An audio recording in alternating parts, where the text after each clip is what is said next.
Welcome back to Time News TV. Today we bring you the latest updates on celebrities who sadly passed away. Join us as we look back on their lives, their achievements, and the legacies they've left behind. Don't forget to like, share, and subscribe to our channel so you never miss a story from Time News TV. Robert Redford, born Charles Robert Redford Jr. on August 18, 1936 in Santa Monica, California, is one of the most iconic figures in American cinema. Known for his golden looks, natural charm, and dedication to meaningful storytelling, Redford's career spans over 6 decades as an actor, director, and environmental activist. Redford's early years were shaped by hardship. He lost his mother at a young age and struggled to find his path. After studying art in Paris, he turned to acting, where he quickly gained attention on Broadway before transitioning to Hollywood. His breakout role came with Butch Cassidy and the Sundance Kid in 1969, where he starred alongside Paul Newman. The film became a classic and launched him into superstardom. Throughout the 1970s, Redford cemented his place as one of Hollywood's leading men with memorable roles in The Sting, All the President's Men, and The Great Gatsby. His ability to balance charm with depth made him a favorite with audiences and critics alike. Not content with acting alone, Redford became a successful director. His film Ordinary People, 1980, won him the Academy Award for Best Director. Beyond the screen, he also left a lasting mark by founding the Sundance Institute and the Sundance Film Festival, which gave independent filmmakers a global platform and reshaped modern cinema. In his later years, Redford continued to act in acclaimed films like A River Runs Through It, The Horse Whisperer, and All Is Lost. Even within the Marvel Cinematic Universe, he took on a role in Captain America, The Winter Soldier, showing his range and relevance across generations. Health-wise, Redford has largely remained private but is known to have slowed down due to age. He announced his retirement from acting in 2018, saying The Old Man and the Gun would be his final film role, though he continues to be active in environmental causes. Today, Robert Redford is celebrated not just as a Hollywood legend, but as a visionary who gave back to cinema and to the planet. His legacy is one of artistry, activism, and an unwavering commitment to stories that matter. Lewis Henry Lapham, born on January 8, 1935 in the United States, was a highly regarded American writer and editor who left a lasting mark on journalism and literature.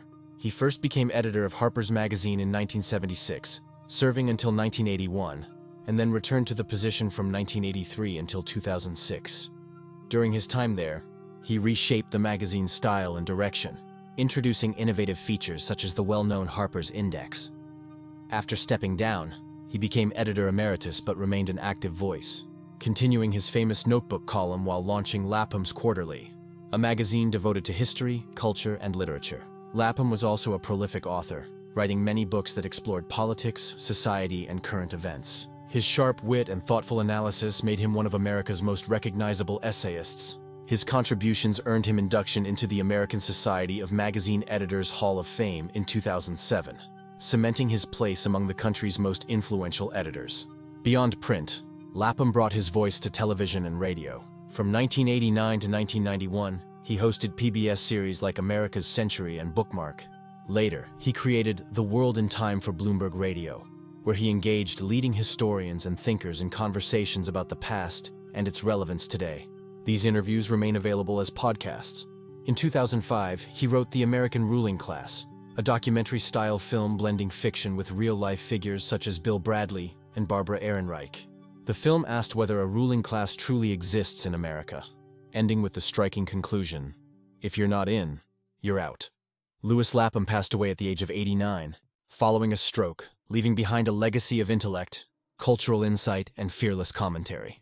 John Mayall, born on November 29, 1933 in the United Kingdom, was an influential English blues and rock musician, songwriter, and producer whose career spanned nearly 70 years.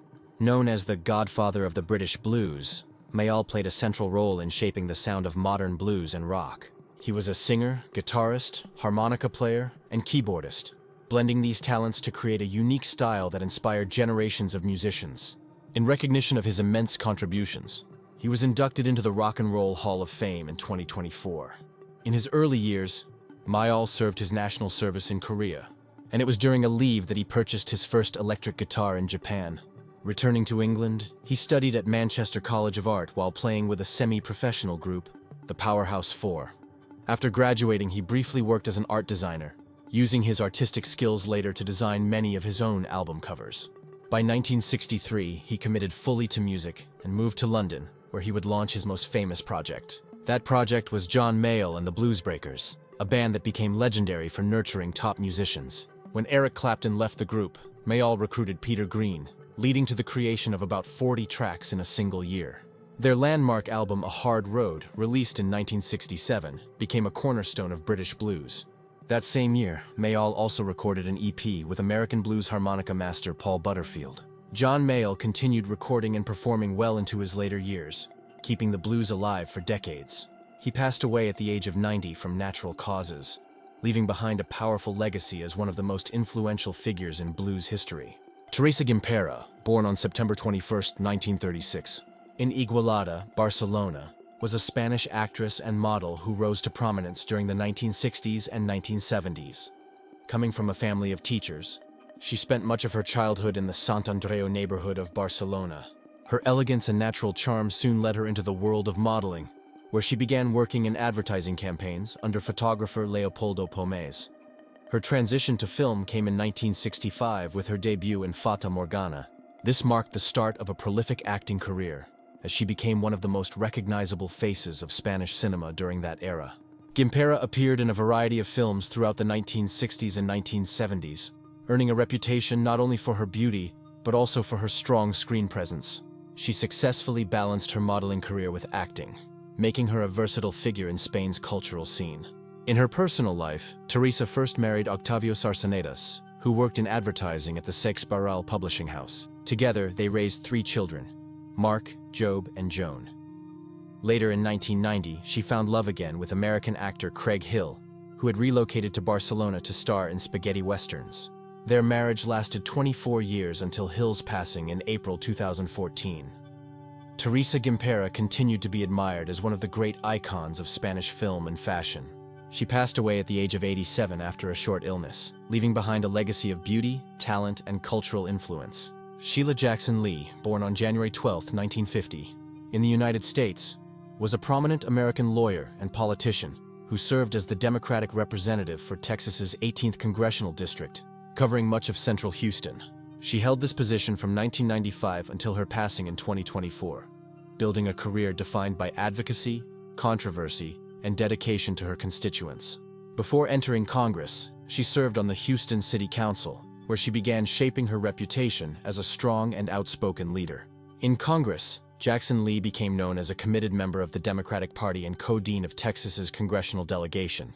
Over the years, she worked on issues ranging from civil rights to women's safety. However, her career was not without challenges.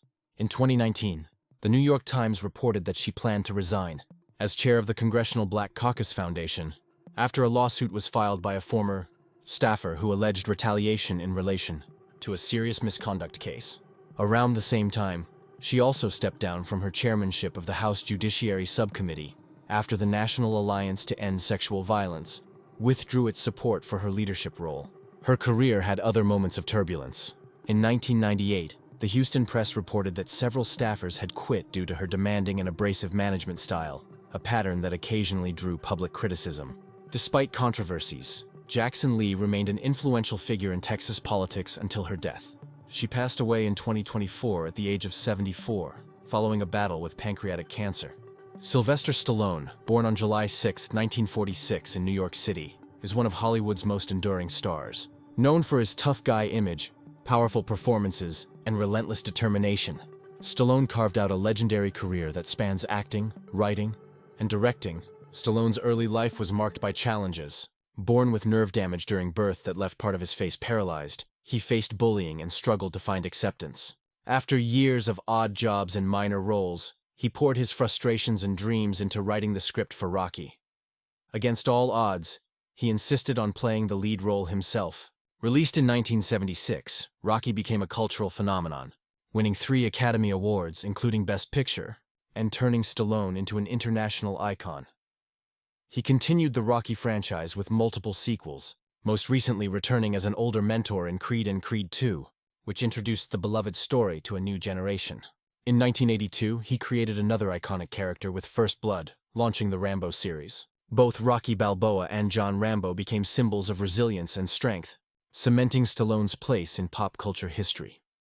Beyond these franchises, Stallone starred in action hits like Cobra, Cliffhanger, and Demolition Man, while also showing his comedic side in films such as Stop or My Mom Will Shoot.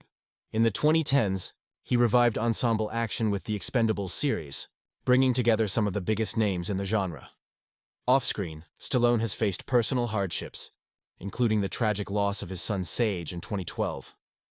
Despite these struggles, he has remained committed to his craft and his family. Today, at 79 years old, Stallone continues to work actively. In recent years, he appeared in Tulsa King, a television crime drama, and reprised his role in The Expendables 4. Though he has hinted at stepping back from physically demanding roles, his passion for storytelling and filmmaking remains strong. Sylvester Stallone's legacy is one of perseverance, from an unknown actor with a dream to one of the most recognizable names in cinema. His journey reflects the very spirit of his characters. Never give up, no matter the odds. Abdul Duke Fakir, born on December 26, 1935, was the last surviving original member of the legendary Motown group, the Four Tops. He passed away on July 22 at the age of 88 due to heart failure, closing a remarkable chapter in music history. Fakir, along with Levi Stubbs, Obie Benson, and Lawrence Payton, helped create one of the most influential groups of the Motown era.